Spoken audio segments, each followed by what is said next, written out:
Hey everybody, welcome back to the channel. So today we're going to do an overview and kind of a walkthrough of the Traeger Timberline XL, and I'll also give you my thoughts after about 2 months of use. So I purposely am starting this video with the cover on. This is one option I elected to get. It seems like maybe the package included it. I can't quite remember. But the cover is really nice. So I wanted to actually do this shot with the cover on. I'm not gonna film taking it off. It comes off like any cover. There's a zipper on this side here that zips up the side, and it just then lifts off. It fits really snugly, and it's really nice. So definitely worth getting if you're gonna get the Traeger Timberline XL, or they have one for the smaller Timberline as well. So definitely worth getting. So I'm going to go ahead and take the cover off camera, and then we'll get this show on the road. So thanks for joining, and we'll be right back. Okay, so I got the cover off. Again, really simple to do that, and I just thought I'd point out a couple of things while the camera was pretty far away so we could see everything. On the left, under the metal cover, and I'll just point that out here, there's an induction burner, which is pretty cool. I've never been one to love a burner on a grill, but having it on this cooker is actually pretty cool. I haven't used it that much yet, but for things like using a cast iron skillet, that will work on an induction burner to sear off steaks that you smoke. I think it'll be really handy. The railing goes 3/4 of the way around, several pieces here. There are different attachments you can get for that. One of the attachments you can get is this shelf. Super easy to install. I think it'll hold like 50 pounds of weight. Could be a little bit deeper if I'm being honest, but that probably would reduce the amount of weight it could hold. I'm no physics expert, but it seems to me. But it is still pretty nice. I'm actually glad to have that attachment. You can see how large it is. I don't know the dimensions right off the top of my head, but all of the specs are certainly available online if you look up the Traeger Timberline XL. There is a cabinet underneath. Just open that real quick. I've got pellet storage there. I'll point out some more of the underneath stuff here before we're done, but these doors are really nice. Everything is really heavy duty and well made. And this came all but put together. The big parts were put together. Had to put the handle on, the railings, things like that. Get the insides, the grates and the drip pan and all of that situated. But generally it was all put together.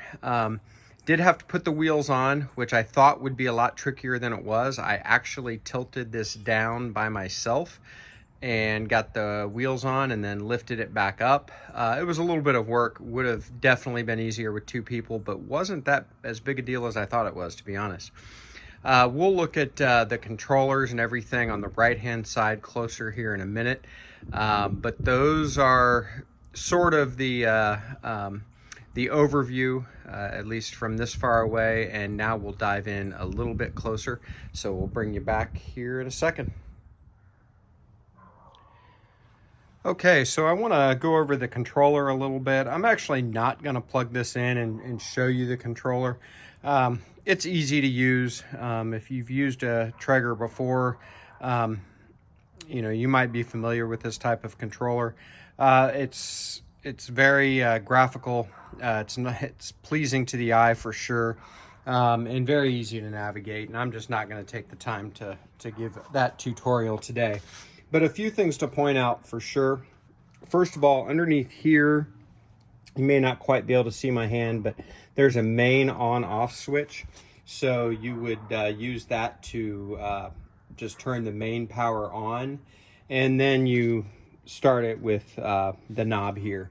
And you do a lot of navigation with the knob, a lot of temperature setting, as you can imagine, etc. But again, very easy to use. The screen is probably about 2 inches by 4 inches, something like that, give or take. It's got some color to it, which is nice, it's good. It's pretty good. So buttons here also to navigate, set timers, set super smoke, to access menus. There are also two probe ports here, labeled 1 and 2. Those are for wired probes.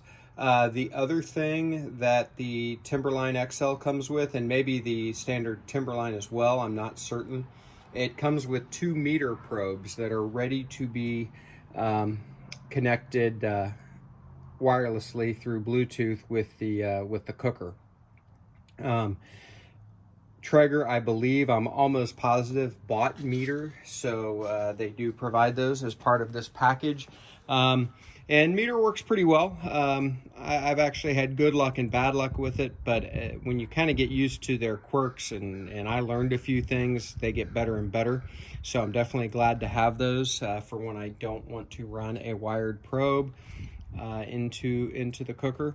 So that's good to have. If you can see a little magnet right here, this actually is connecting magnetically to a switch here on the controller, and that activates a couple of lights on the side that will shine into the cooker when the lid is open. They're not super bright, but they provide you a little bit of light to let you navigate. I did find, I will say, that when it was completely dark outside, Christmas Eve I was cooking and it was already dark, I did add a little extra light, especially because I was filming. But it's still nice to have. I'm not taking anything away from the little lights that are provided at all. It is definitely a nice feature to add. The cutting board. This is pretty cool. I haven't actually used it to do a lot of cutting work on, but the lid to the pellets is there, and it is also magnetic, so you can take it in and clean it off, and it stays on the lid. You certainly don't have to use it either, but if you want to use it, it's there and connected via magnets, and stays really well. As you could see, I had a hard time pulling it off.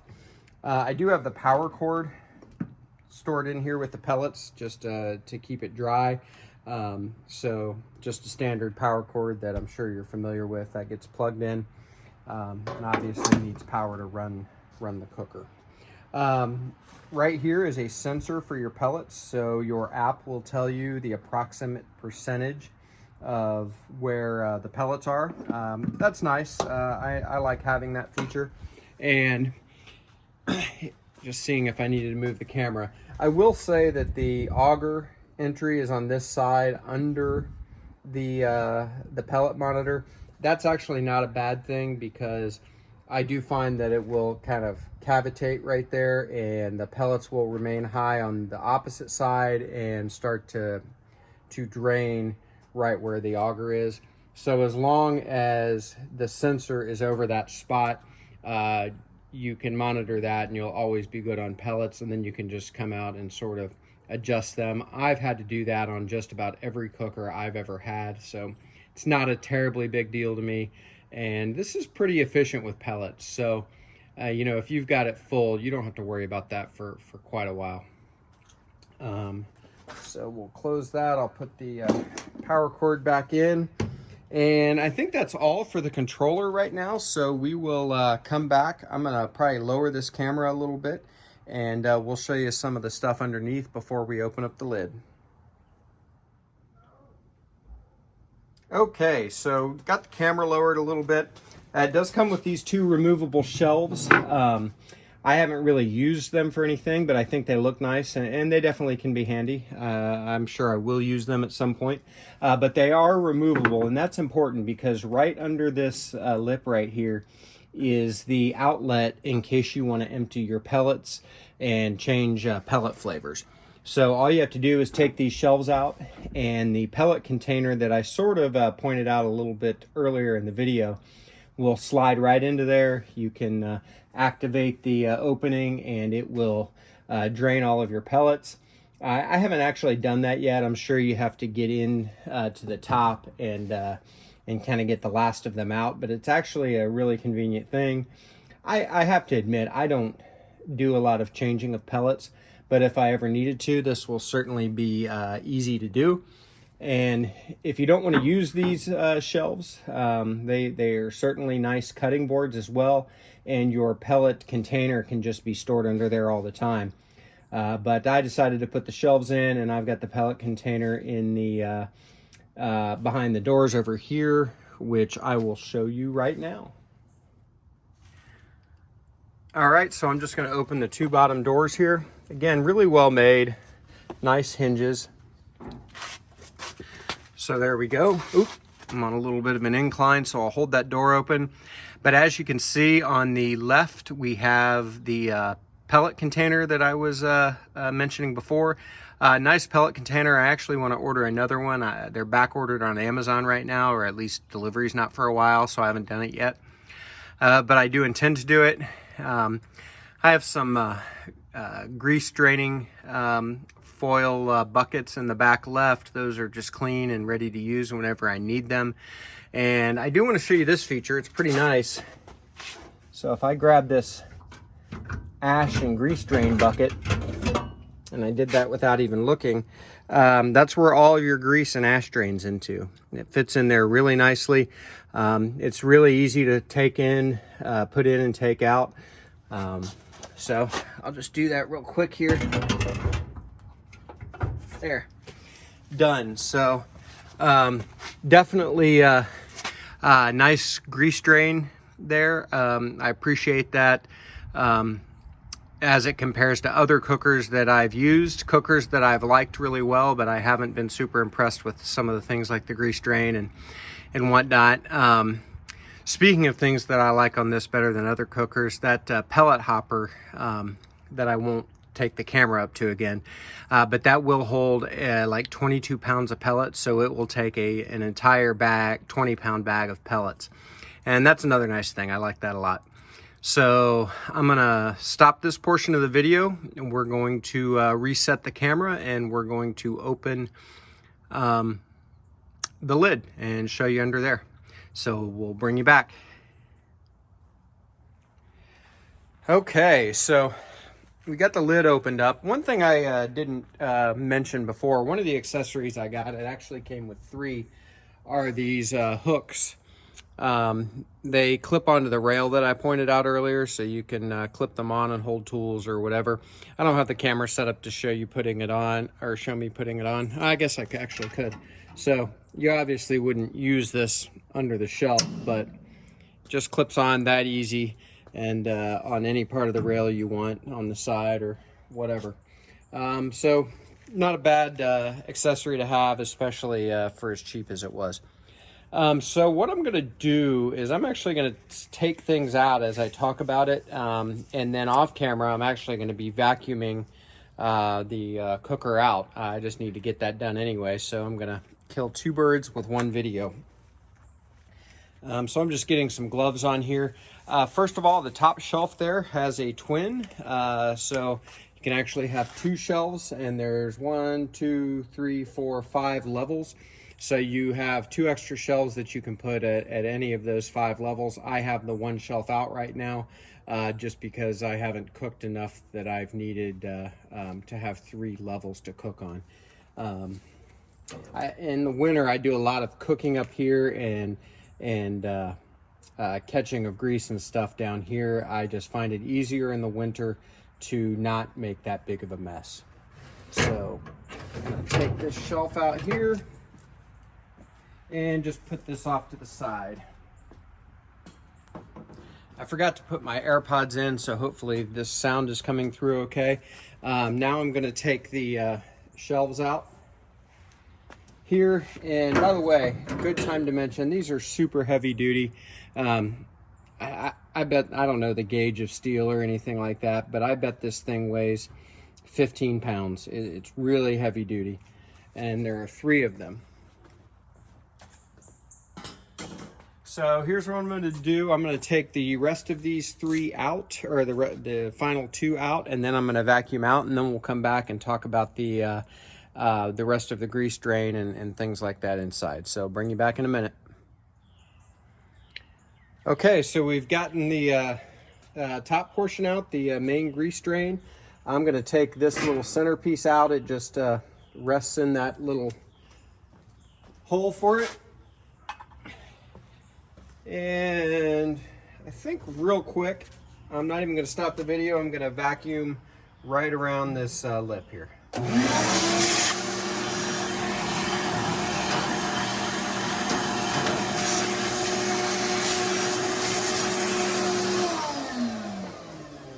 There we go. Obviously I could spray this down and brush it. It's not as bad as it looks, and I really just wanted to get the ash cleaned out. So now we can take out this grease drain, and I'm gonna set it aside. And this stuff will get you dirty, so you definitely wanna be careful. But this isn't a cleaning video, it's a tour video. So, and then here is the ash catch where the smoke comes out of the fire pot and fills the cooker. I'm not gonna take this out until I vacuum, but this is the final piece. So I'm gonna vacuum real quick, and then we'll take it out and show you the rest. So I'll be right back. Okay, so the last piece that will, actually second to last piece that'll come out, I think I'm just gonna lift this up and tilt it back. And then there is the final ash catch and grease drain. So everything ends up draining into the bucket that I showed you earlier. Also, the fire pot is down here, and you can remove the piece that surrounds the ceramic igniter and vacuum that all out. Full disclosure, I already vacuumed this out while I was on the last break, so I'm just showing this to you now, and there's nothing more that I'm going to do today for cleaning. And so I'm just going to get this back down in, and then I'm going to put the rest of it back together. And I think what I'll do, if it's all the same to you, is I am going to get this put back together while I sort of tell you about my experience and what my final thoughts are, at least after 2 months of using the Traeger Timberline XL. So first of all, I'll just say right up front, I really like it. It produces really good food. Seems to be rock solid as far as its operation. That's sort of one of the issues I've had with other cookers in the past, reliability. I've probably used this 10 or 12 times maybe for different things, and I have yet to have an issue. It fires right up and holds temperature. I've tested the temperature.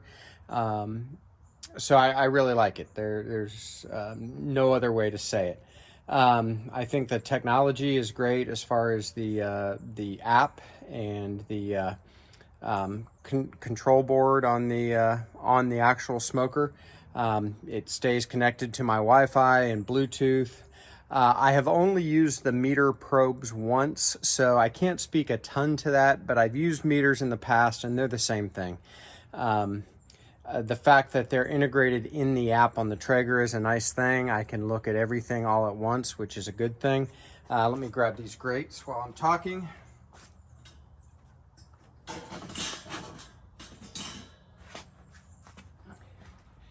So we'll get these back together. I love the cabinet underneath. It's definitely worth having. The pellet hopper is great. I love the size of that. And I forgot this little catch here. So overall, I think it's really nice. You know, I've got a Lone Star Grill's offset, what I consider to be a really nice offset smoker. You know, it's a little different cooking on a pellet cooker, but I am never one to shame anybody that uses a pellet cooker. I enjoy using them. It's great when we need more cooking space. I might be cooking something on the offset, and then I also want to cook something on the pellet grill if we're having people over or whatever. It's great for set it and forget it. So people out there that shame people for using pellet cookers have no place in my world. I like pellet cookers, and I think they serve a useful purpose. All right, now I'm gonna get this shelf back in. Put it on the third one down. There we go. So our cooker's put back together. I hope this tour has been useful. If you're looking for a pellet cooker, especially a large one, the Timberline XL, I think is well worth it. Not hard to put together. It is really big to go pick it up. I actually had to rent a van to do it. But if you have it delivered, it's not that big of a deal. But I appreciate you tuning in to BuQeye Barbecue, and we will see you next time.